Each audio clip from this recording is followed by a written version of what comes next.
As expected, the Elbaf arc has given some major information on the origins of Luffy's great Gear 5 Nika powers, with the legendary giant jaw rule explaining the world has been destroyed twice and Nika being involved every time, with a more detailed look at the original Nika before even Joy Boy. Honestly, this looks like a Nika that was the original actual Dolphin, not the actual Nika from the Void Century, and this one had long white hair, a sword, and a signature shield, and it reminded me of Skypiea, the silhouette we saw in Skypiea, and also the Shandorian warriors from like Viper's tribe. It also made me remember Who's Who spoke about the sun god Nika being the hope for the prisoners, and ever since Wano with Zunisha arriving and Kaido taunting Luffy about how he's not Joy Boy, only for him to become the warrior of liberation and kick his ass, and all the way up to Egghead Island where Vegapunk explains the origins of the Devil Fruit when watching an awakened Luffy and an awakened Rob Lucci. He talks about the white warrior as Luffy was kicking Lucci's ass, and then Kuma's Buccaneer connection to Nika was highlighted as Luffy started kicking Kizaru's ass and Saturn as well, while Vegapunk's message spoke about the Void Century Joy Boy, which eventually led to Joy Boy's hockey stopping the world government. But Oda is now highlighting again Luffy's Devil Fruit in Elbaf, where we knew would have a huge Gear 5 lore, to be honest. So now we're seeing that Oda is going back and forth from Wano to Egghead Island to Elbaf, from Luffy's Devil Fruit to the power of hockey, and now it looks like we're going back to Luffy's awakened Devil Fruit. So let's do a deep dive on Monkey D. Luffy's Nika powers. Now, if you want to talk about the origins of Nika, you have to go way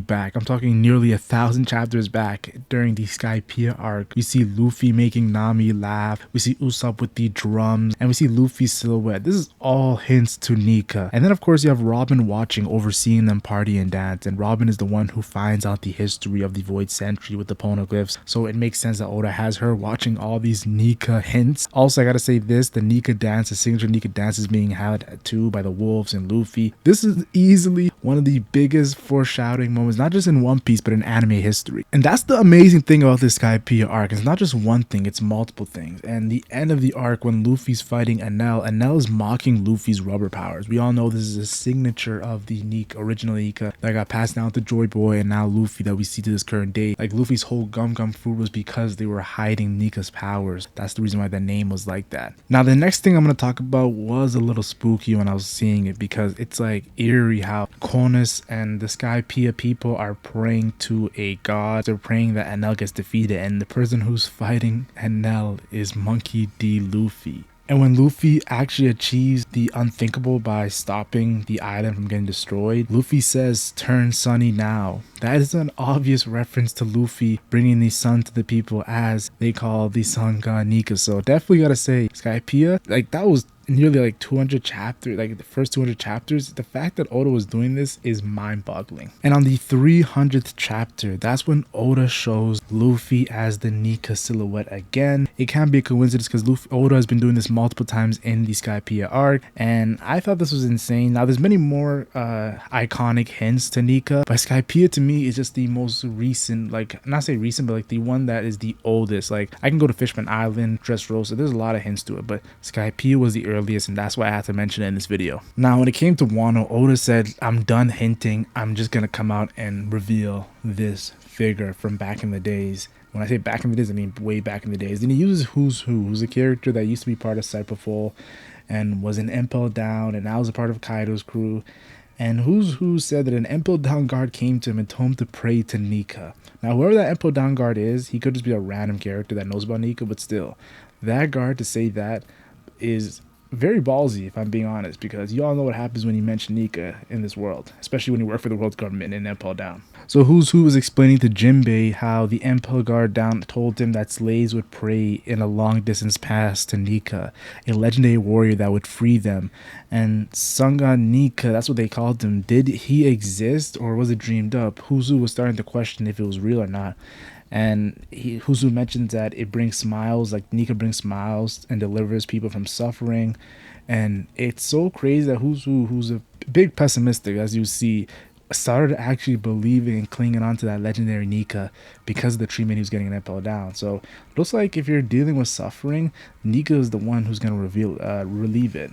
Not like I was mentioning, just to mention Nika is very ballsy. So the Empire Guard down that did mention to Husu went missing. Now it didn't confirm if he's dead or not. So this character might be a legit character, a signature character, a significant character. If I'm being completely honest, Empire Down has a lot of like crazy shit like Ivankov and 5.5. So there's definitely things that could be explained there.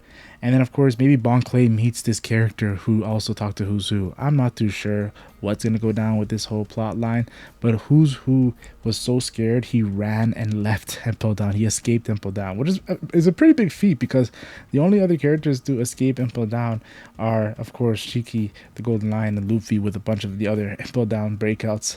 But I don't know if Husu was a part of that. I'm not too sure, but maybe he wasn't a part of it. It needs to be explained, but that's why he wants to know more about pretty much Nika and the slavery from the fishermen. And that's why I think Oda planted this to connect Jinbei's dream to Nika and his ties to his captain. Because Jinbei's always going to be a Straw Hat that's just super connected to Luffy.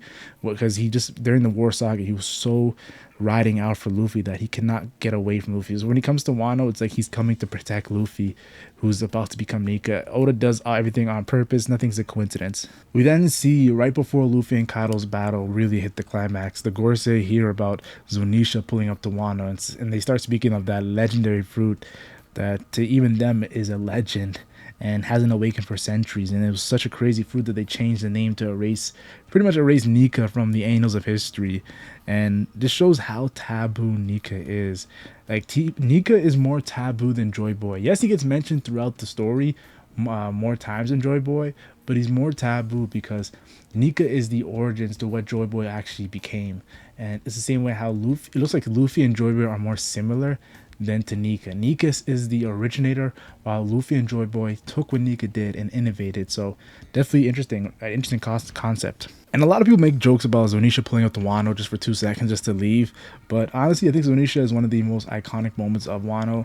Zunisha hearing the drums of liberation and saying Joy Boy has returned. I thought that was so epic. Now, of course, I do think this also pretty much reveals that Zunisha has more ties to Joy Boy than the original Nika. So Zunisha is connected to the Void Century rather than the origins of Nika. So I thought that was interesting too. Now, of course, everybody knows that Nika became really into the forefront when Luffy and Kaido went crazy. Like their battle just took it to a whole nother level. I just mentioned chapter 1043, how viral that went into the community, but chapter 1044 is where Luffy, it really becomes Nika, and the Gorosei actually start explaining. Like the Gorosei explaining Nika was such a pleasant thing from them because they were actually talking very transparent because it's just them talking. And the Gorosei say they tried to get this devil fruit for 800 years and failed. And pretty much they say that the devil fruit is trying to escape the Gorosei's grasp, and the Zoan fruit has a will of their own. They even start speaking about how Zoans move and cooperate in the world. And they say this one is named Nika, meaning Nika is pretty much against the world government, just like Joy Boy, because they center more on Nika than Joy Boy. So I think that Nika, just like Joy Boy, was against the world government or whatever the world government is. The Gorosei then state Nika his body has the properties of rubber, but not gum. I know that's a joke from Hisoka, but still. And fights any way he wants, bringing smiles to the faces of people. He is the warrior of liberation. I feel like Nika really definitely is getting a lot of props from his enemies here. If your enemies talk good about you, then you're doing something right. Fast forward all the way to Egghead Island. Pretty much Vegapunk mentions how in ancient texts they talk about this white warrior, and it's described exactly how Luffy looks. So Nika pretty much has an identical look to Luffy. Vegapunk is obviously referencing the Harley text that just been referenced in Elbaf, but definitely got to say that Egghead Island definitely expanded our knowledge. It's like Oda's now showing us in Wano what Nika was, and now is expanding it in Egghead Island, and now he's going to reveal truly what Nika is in Elbaf. I also thought it was interesting when Saturn first sees Luffy, he doesn't mention Joy Boy, he doesn't mention Monkey D. Luffy, he mentions Nika. Luffy is in his Gear 5 form, but still, mentioning Nika means Saturn definitely is more upset with Nika than Joy Boy. It looks like Joy Boy yes, they're upset with Joy Boy, and I think Imu has a personal grudge with Joy Boy. Rather, Saturn and the Gorosei are just upset with Nika, as in general, the original Nika. Later on in the Egghead Island arc, Bonnie thinks back on Kuma telling her how he wanted to be a hero like Nika, which is ironic because Luffy doesn't want to become a hero, even though people still look at him as a hero. And even tells her the dance, pretty much how Nika used the dance to the beat he used to do, and how she'll be saved by Nika, just giving Bonnie a lot of hope that does get fulfilled in Egghead Island. We then see the flashback of Kuma and this Buccaneer, like pretty much how they're connected to Nika, and how Kuma's father tells him Nika will save him, so don't die after Kuma's mother dies. He also explains that Nika's passed down from the Buccaneer generations, and pretty much says that Nika will take you out to sea under the sun and free. And he always smiles, and people never fail to laugh when they hear his drum beat.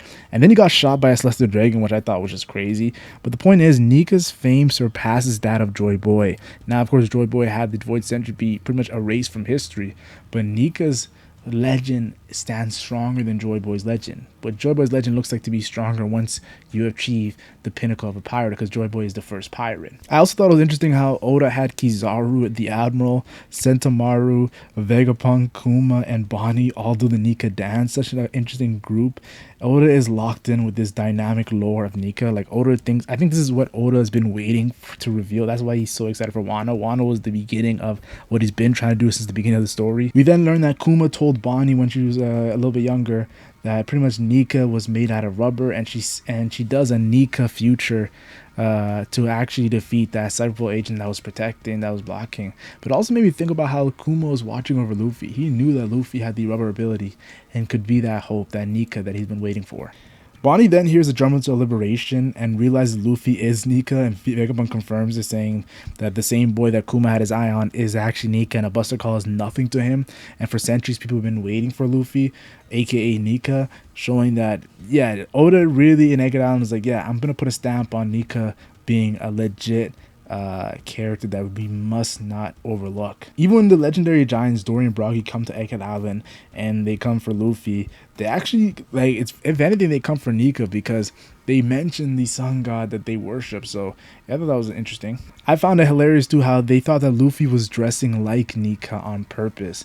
So when you see people describe Nika to some of the slaves and everything, Luffy is Nika. But when it comes to the giants, Luffy is dressing like Nika, showing that the giants believe in the origins of Nika more so than Joy Boy.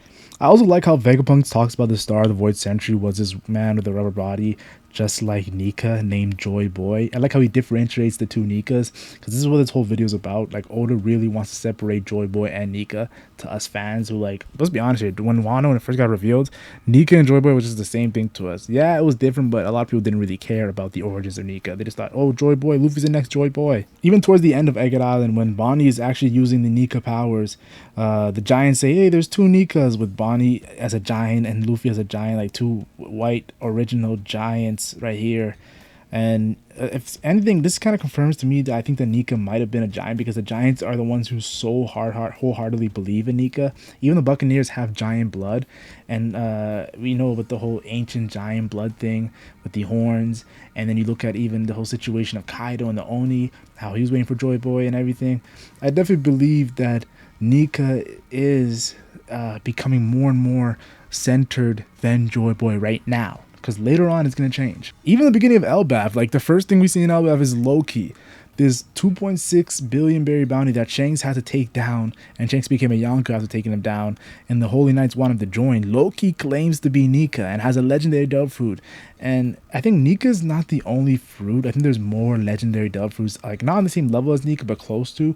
I think Loki might have one, and they might definitely connect to the origins of Loki. The origins of Nika, not the origins of Joy Boy. So yeah, the reason why I made this video was to talk about the original Nika. We're getting this Nika flashback in this arc, in my opinion. Just how we got the Nolan Calgara flashback in Skypiea, because of how legendary this island is. And this flashback will catapult into Joy Boy in the Void Century flashback after the One Piece is found during Laughdale, when you see Joy Boy's tale. And then they say the third time's a charm, so Luffy will be the first Nika to stop the world destruction, and also could be there could be an evil Nika as well, but I highly doubt it. There's more chance that Nika has a darker version, which could be Loki's food, because when the Nika flashback happens, there's gonna have to be an opposite, and the opposite probably has a dove food as well. So something we haven't seen yet, maybe. But debate in the comment section. I'm done with this Nika's talk, because I can't lie to you, regardless of if it's Nika, Joy Boy, or Luffy, they're all real Nikas to me.